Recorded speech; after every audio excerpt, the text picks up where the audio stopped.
Hello students, welcome back to knowledge garden. કેવું ગયું બધાનું ગુજરાતીનો પેપર? મસ્ત ને? સુપર. હવે આવી ગણિતની વાળી. તો આજે આપણે વિભાજનનો સૂત્ર એટલે કે પ્રકરણ 7 યામ ભૂમિતિની અંદર વિભાજનનો સૂત્ર પૂરો કરશું. એને જેટલા પણ આઈએમપી દાખલા છે એ કરી લઈશું એટલે આપણો પ્રકરણ 7 જે આઈએમપી ક્વેશ્ચન છે એ પણ પૂરા થશે. અને પાછું યાદ દેરાવી દઉં કે મેં ગણિતની બુકમાંથી જેટલા પણ આઈએમપી ટીક કરાવે છે એના માટેનો સ્પેશિયલ વિડીયો છે જે એન્ડ સ્ક્રીન પર પણ તમને દેખાશે.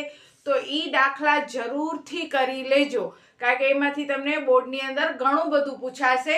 તો શરૂ કરીએ હવે આજનો વિડીયો. તો જેની અંદર સૌથી પહેલા આપણે દાખલો લઈએ છીએ બિંદુ 4 અને -1 અને -2 અને -3 ને જોડતા ત્રિભાગ બિંદુના યામ મેળવો. ત્રિભાગ એટલે કે 3 ભાગ. તો અહીંયા મેં જો દોરી લીધી એક લાઈન જેમાં આ જે બિંદુ છે એના મેં નામ આપી દીધા એટલે આપણે નામથી વાંચીએ ને તો દાખલો આપણને સરળ પડે. એ અને બી ને જોડતો ત્રિભાગ બિંદુનો યામ. તો એ ના યામ છે 4 અને -1, બી ના યામ છે -2 અને -3. એના 3 ભાગ એટલે જુઓ આ 1, આ 2 અને આ 3. ત્રિભાગ બિંદુના યામ આપણે શોધવાના છે. તો અહીંયા લખશું કે AB ના બિંદુ P અને Q ત્રિભાગ કરે છે. આ બિંદુ P અને Q છે એ AB ના 3 ભાગ કરે છે. હવે P બિંદુ કેવી રીતે ભાગ કરે છે? તો આપણે લખવાનો AP જેમ PB. હવે જો AP કને એક જ ભાગ છે જ્યારે P થી B માં કેટલા ભાગ આવ્યા? 2 આવ્યા. આ 1 અને પછી અહીંયાથી 1 અને 2 એટલે AP જેમ PB બરાબર 1 જેમ 2 માં વિભાજન કરે છે. એટલે કે રેખાખંડ AB નું બિંદુ P છે એ 1 જેમ 2 માં વિભાજન કરે છે. તો જે 1 છે એ આપણો M1 થઈ જશે અને આ 2 છે એ આપણો M2 થશે. જે વિભાજનનો ગુણોત્તર હોય એને આપણે M1 અને M2 કહીએ છીએ. હવે આપણે P ના યામ શોધીએ. મસ્ત સરસ સૂત્ર છે એનો M1 x2 M2 x1 છેદમાં M1 M2 x યામ શોધવાનો ને સેમ એવો જ સૂત્ર y યામ શોધવાનો. પણ યાદ એટલું રાખવાનું કે M1 સાથે x2 આવશે અને M2 સાથે x1 આવશે. પહેલા M1 M2 1 સાથે x2 અને 2 સાથે x1. એવી જ રીતે y યામમાં M1 y2 અને M2 y1 M2 અને y1 બરોબર. તો M1 M2 x2 x1. હવે આ સૂત્ર તમારે ખાલી પાકો કરવાનું. કોઈ પણ ગણિતનો કોઈ પણ ચેપ્ટર હોય સૂત્ર તમને આવડે એટલે દાખલા સહેલા પડી જાય. તો હવે આપણે P નો x યામ શોધીએ તો જુઓ M1 એટલે કેટલા છે? 1. x2 તો જો આ આપણા માટે થાય x1 અને આ થઈ જાય આપણા માટે x2. આ થાય આપણા માટે y1 અને આ થાય આપણા માટે y2. હવે જોઈને આપણે કિંમત જ ખાલી મૂકવાની છે. સૂત્ર આવડે એટલે M1 એટલે 1, x2 એટલે -2 વત્તા M2 એટલે 2 અને x1 એટલે 4 છેદમાં M1 વત્તા M2 એટલે 1 વત્તા 2. -2 એકા -2 4 દુ 8 2 ને 1 3. 1 માઇનસ ને 1 પ્લસ હોય તો હંમેશા બાદબાકી કરી નાખવાની. એટલે 8 માંથી 2 જાય તો 6 ને મોટા પદની નિશાની. મોટો પદ 8 આગળ પ્લસ છે એટલે નિશાની પ્લસની. 6 ભાગ્યા 3 એટલે P નો એક્સ્યામ કયો મળ્યો આપણને? 2 મળ્યો. હાલો આ P ભાઈ માં લખી નાખીએ કે તમારો એક્સ્યામ 2 છે. હવે P નો y યામ શોધીએ. સૂત્ર ઈ જ ખાલી x2 x1 ની જગ્યાએ y2 y1 લાગી જશે. M1 y2 M2 y1.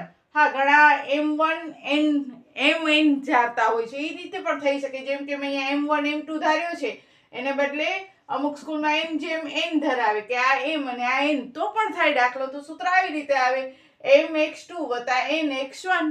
એ રીતે પણ કરી શકો છો. કાંઈ ખોટું નથી. હવે M1 એટલે 1, y2 એટલે -3 વત્તા M2 એટલે કેટલા આવશે? 2 અને y1 એટલે -1. -3 એકા -3 -2 એકા -2 2 ને 1 3. હવે બંને નિશાની માઇનસ હોય છે. જુદી જુદી નિશાની હોય તો મેં તમને કહી દીધું કે બાદબાકી કરી મોટા પદની નિશાની. પણ બે સરખી નિશાની હોય બંને માઇનસ હોય તો કરવાનો સરવાળો, નિશાની રાખવાની માઇનસની. તો -3 ને -2 -5 ના છેદમાં 3 એટલે P નો y યામ પણ આપણને મળી ગયો -5 ના છેદમાં 3. જોયું કેટલું સરળ છે આ વિભાજનનો સૂત્ર? ખાલી ડરીએ છીએ આપણે. હવે જોઈએ Q. હવે જો અહીંયા હું Q બે રીતે શોધી શકું છું. જેમ મેં અહીંયા લખ્યો AP જેમ PB એવી રીતે હું એમ લખી શકું છું AQ જેમ QB. હવે જો હું AQ જેમ QB લખું ને, AQ જેમ QB, બરોબર, તો A થી Q એટલે કે જુઓ 1 ને 2 એટલે AQ કેટલા આવશે 2 જેમ QB એટલે કેટલા છે 1, તો 2 જેમ 1 થી આને આ સૂત્રથી હું ફરીથી આ શોધી શકું છું Q. પણ અહીંયા કને મેં વિચાર્યું કે ભાઈ આ ત્રિભાગ છે, ત્રિભાગ એટલે 3 સરખા ભાગ છે. જો આ 3 સરખા ભાગ હોય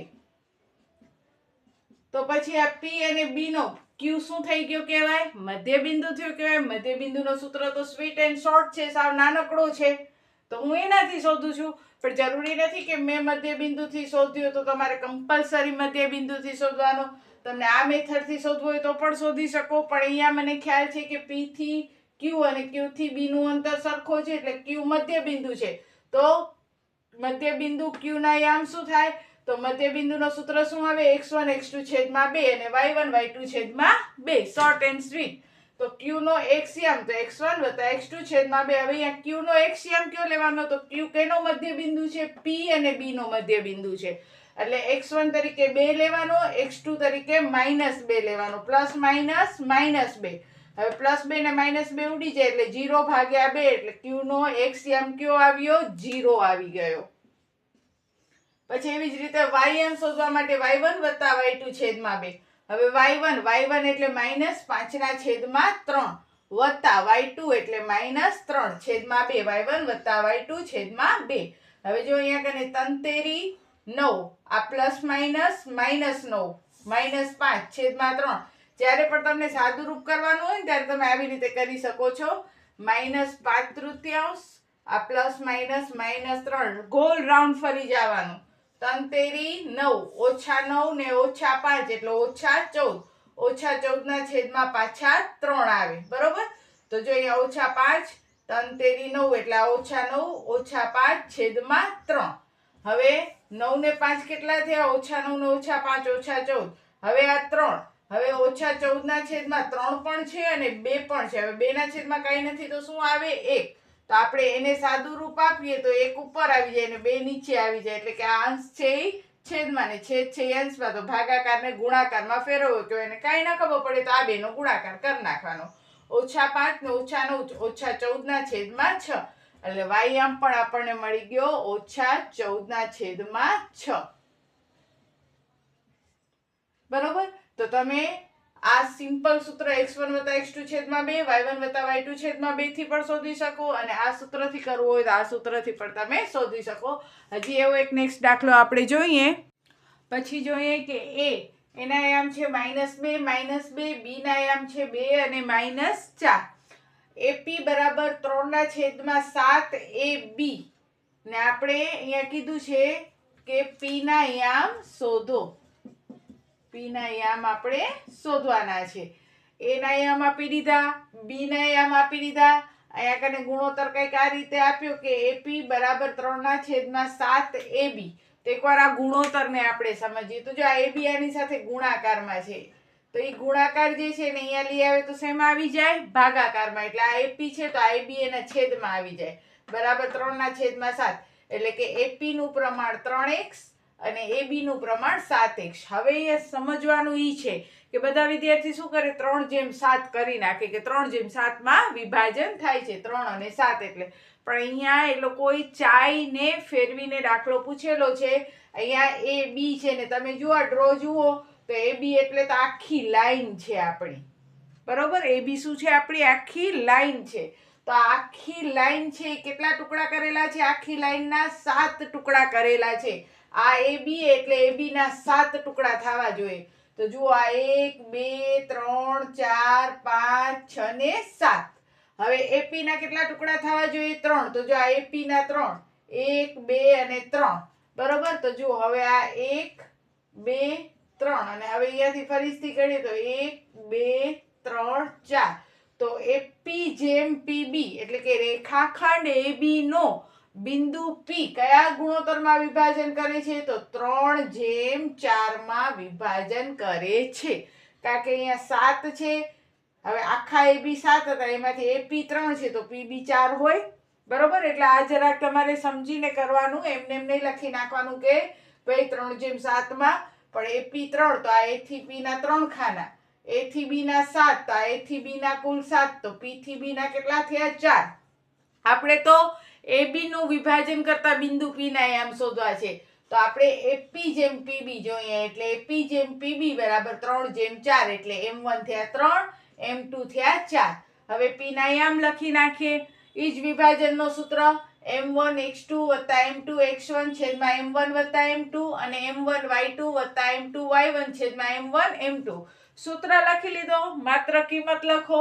હવે કિંમતની અંદર m1 એટલે કે 3, x2 યાદ રાખવાનું, x2 એટલે 2, ભૂલથી આ ન લખાઈ જાય, બરોબર. એવું હોય તો તમારે અહીંયા અલગથી લખી નાખવાનું કે ભાઈ x1 એટલે -2 છે, x2 એટલે 2 છે, y1 એટલે -2 છે અને y2 એટલે -4 છે. આમ લખી નાખવાનું એટલે ભૂલ ન પડે. હવે m1 એટલે 3, x2 તો x2 એટલે 2, m2 એટલે 4, x1 એટલે -2 છેદમાં m1 વત્તા m2. 3 દુ 6 પ્લસ માઇનસ માઇનસ 4 દુ 8, 1 પ્લસ 1 માઇનસ એટલે બાદબાકી કરી નાખવાની. 8 માંથી 6 જાય તો -2, કારણ કે મોટા પદની નિશાની આવશે ને છેદમાં 7. એવી જ રીતે y આમ શોધીએ તો પ્લસ માઇનસ માઇનસ 3 ચોક 12 પ્લસ માઇનસ માઇનસ 4 દુ 8, 4 ને 3 7, -12 ને -8 -20 ના છેદમાં 7. અહીંયા પણ આમ ઉપરથી જોઈને જ કિંમત મૂકી દેવાની, એટલે કે પી ના આમ આપણને મળ્યા -2/7 અને -20/7. એટલે આપણે અહીંયા લખશું કે આપણા પી ના આમ ક્યાં મળ્યા છે, -2 ના છેદમાં 7 અને -20/7. હાલો ભાઈ, પી ના આમ આપણને મળી ગયા ને આપણે ખાલી પી ના આમ અહીંયા શોધવાના હતા. એના પછી જોઈએ આ ટાઈપનો દાખલો. ક્યારેક અહીંયા y અક્ષ કહેશે, ક્યારે અહીંયા x અક્ષ કહેશે. y અક્ષ અને x અક્ષ એ ઘણો મહત્વનો થઈ જાય છે શબ્દ. જો y અક્ષ ઉપર આવેલો બિંદુ 5 -6 અને -1 -4, આવી રીતે વાંચવાનું નથી, બેને ના પાડી છે. શું વાંચવાનું? y અક્ષ ઉપર આવેલો બિંદુ a અને b ને જોડતો રેખાખંડ. તો હવે આપણે દોરી નાખીએ. હાલો ક્યાંક અહીંયા કને a અને b, આ a અને b, આ એને જોડતા રેખાખંડનું કયા ગુણોત્તરમાં વિભાજન કરે છે. એટલે y અક્ષ ઉપર આવેલો બિંદુ છે ઈ a અને b ને જોડતા રેખાખંડનું કયા ગુણોત્તરમાં વિભાજન કરે છે. તો ધારો કે y અક્ષ ઉપર બિંદુ કયો છે, p છે, એ ધારી લેવાનો. તો એ લખશું કે તે બિંદુના યામ પણ શોધવાના છે. તો a ના યામ છે 5 - 6, b ના યામ છે -1 અને 4 અને y અક્ષ પર આવેલો બિંદુ ધારો કે p છે. હવે એના યામ કેવી રીતે ધારવા? તો જો y અક્ષ ઉપર હોય તો y ની જગ્યાએ y લખવાનું, x અક્ષ કે તો x ની જગ્યાએ x લખવાનો, કારણ કે આ પેલો જે હોય એ x કહેવાય, બીજો હોય એ શું કહેવાય, y કહેવાય. એટલે આ શબ્દ, આ જે એક શબ્દ છે એના ઉપર ઘણું મહત્વ આપવાનું. તમારે y અક્ષ કીધો છે તો y ની જગ્યાએ y અને x ની જગ્યાએ 0. જો અહીંયા x અક્ષ કીધો તો હું અહીંયા x લખાશ ને અહીંયા y ની જગ્યાએ શું લખી નાખત, 0. તો આ વસ્તુ ખાસ યાદ રાખજો. તો ધારો કે બિંદુ p છે, y અક્ષ ઉપર બિંદુ p છે અને એના યામ 0 અને y. ઘણી વાર એમ થાય કે ભાઈ યામ આપણે નથી ગુણોત્તર આપેલો કે કયા ગુણોત્તરમાં વિભાજન કરે છે કે નથી બિંદુના યામ આપ્યા, તો કેમ શોધવો? તો હંમેશા યાદ રાખવાનું, y અક્ષ કે x અક્ષ આપી દીધું હશે ને એના ઉપરથી તમારે y અક્ષ હોય તો 0y અને x અક્ષ હોય તો x અને 0 લેવાનું. હવે એ કયા ગુણોત્તરમાં વિભાજન કરે છે તેના માટે હંમેશા આ જ ધારી લેવાનો, m/1 માં વિભાજન કરે છે. તો જો બે વસ્તુ આપણે ધારણા કરી, એક બિંદુ p y અક્ષ ઉપર છે તો y અને x ની જગ્યાએ 0 અને કયા ગુણોત્તરમાં વિભાજન કરે છે, m/1. આ જ ધારવાનું. હવે કોમન સૂત્ર p નો એક્સિયમ એટલે m1x2 m2 x1 m1 m2. હવે p નો એક્સિયમ, તો જો p નો એક્સિયમ આપી દીધો છે. શું આપી દીધો છે આપણને? અંડો 0, બરોબર. હવે m1 એટલે શું થઈ જશે? કારણ કે આપણો m1 એટલે તો એમ જ થશે. x2 એટલે શું થશે? -1. m2 એટલે કેટલા થશે? 1 અને x1 એટલે કેટલા થશે? 5. આ x1 લખી જ નાખવાનું, જો ભૂલાઈ જતો હોય તો. અહીંયા બોર્ડ તો મને નાનું પડે છે એટલે મેં લખ્યું નથી, પણ તમારે લખી નાખવાનું કે x1 એટલે 5, x2 એટલે -2, y1 એટલે -6, y2 એટલે -4. આ આપણો m અને આ થઈ જશે m2. બરોબર. આ m1 ને આ થશે m2. m1 ના m, x2 એટલે -1 વત્તા m2 એટલે 1 અને x1 એટલે 5. m1 વત્તા 1. પેલા આનું જ સાદું રૂપ આપશું. જો આ m1 વત્તા 1 છે ભાગાકારમાં છે, બરાબર ને આ સાઈડ આવે તો ગુણાકારમાં. આ ક્યાંથી આવ્યો તો આપણે આપી દીધો તો p નો એકશ્યામ. હવે કોઈ પણ વસ્તુ, કોઈ પણ અંક છે 0 વડે ગુણે તો શું થઈ જાય? 0 થઈ જાય. એટલે m વત્તા 1 ગુણ્યા 0 એટલે 0.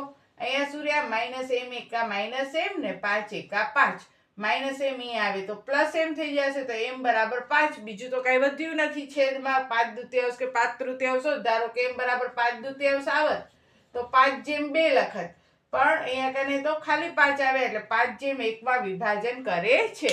અહીંયા 5 છે, છેદમાં કાંઈ નથી એટલે આપણે શું લખી નાખવાનો? 1. ધારો કે આવી રીતે આવ્યો હોત કે m બરાબર 5/2, તો આપણે 5/2 માં વિભાજન કરે છે એમ લખત. 3 હોત તો 5/3 માં વિભાજન કરે છે એમ લખત. અહીંયા ખાલી 5 આવ્યો એટલે 5/1 માં વિભાજન કરે છે. હાલો, પેલા ક્વેશ્ચન નો આન્સર મળી ગયો. હવે p નો y આમ શોધીએ તો m1 y2 m2 y1 m1 વત્તા m2. m1, હવે m1 ક્યાં લેવાના? તો હવે આપણને જે મળ્યા છે એ લેવાના. હવે આ નહીં લેવાના. m1 એટલે કેટલા લેશું? 5. y2 એટલે આપણે કેટલા લેશું? -4. પછી m2 એટલે કેટલા લેશું? 1 ને y1 એટલે કેટલા લેશું? -6. 5 વત્તા 1, 5/1 માં વિભાજન કરે છે. 5 ચોક 20, 6 એકા 6 એટલે -6, -20 ને -6 -26 ના છેદમાં 6. હવે જો આનાથી પેલા મેં એક દાખલો ગણાવ્યો હતો ને આગળ, એની અંદર આવ્યો તો મારા ખ્યાલથી 14 ના છેદમાં 7 કે કંઈક સમથિંગ હતો. એમાં મેં છેદ નતા ઉડાડ્યા. ન ઉડાડો તો હવે ઉડાડવા હોય, યાદ આવે તો ઉડાડી નાખો. 13 દુ 26 અને 3 દુ 6 એટલે -13 ના છેદમાં 3. તો આવી રીતે આ થયો મોસ્ટ આઈએમપી દાખલો. તો અત્યારે આપણે હવે વિભાજનનો પણ ક્લિયર કરી નાખ્યો છે. વિભાજન ન આપ્યા હોય ત્યારે શું ધારીને કરવું, વિભાજન આપ્યા હોય ત્યારે કેવી રીતે કરવું, મધ્યબિંદુના આયામ શોધી લીધા છે. તો હવે તમને 7મા ચેપ્ટરના વિભાગ બી અને સી ના દાખલા 100% આવડી જ જશે. અને જેટલા પણ આઈએમપી આપ્યા છે એ કરજો, કારણ કે જુઓ હવે એન્ડ સ્ક્રીનની અંદર આપેલું જ છે મેં.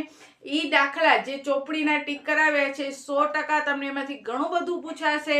એટલે એ દાખલા તમે 100% ક્લિયર કરીને જાજો. નેક્સ્ટ વિડીયોમાં ગાંધીનગર દ્વારા જે બહાર પાડવામાં આવ્યો છે પેપર, મોડલ પેપર જેને કહીએ, બોર્ડનો 2025નો નમૂનાનો પેપર, તો એ જોશું. ત્યાં સુધી બધે વિદ્યાર્થીને જય હિન્દ, જય ભારત. સૌ ભણે સૌ આગળ વધે. બાય.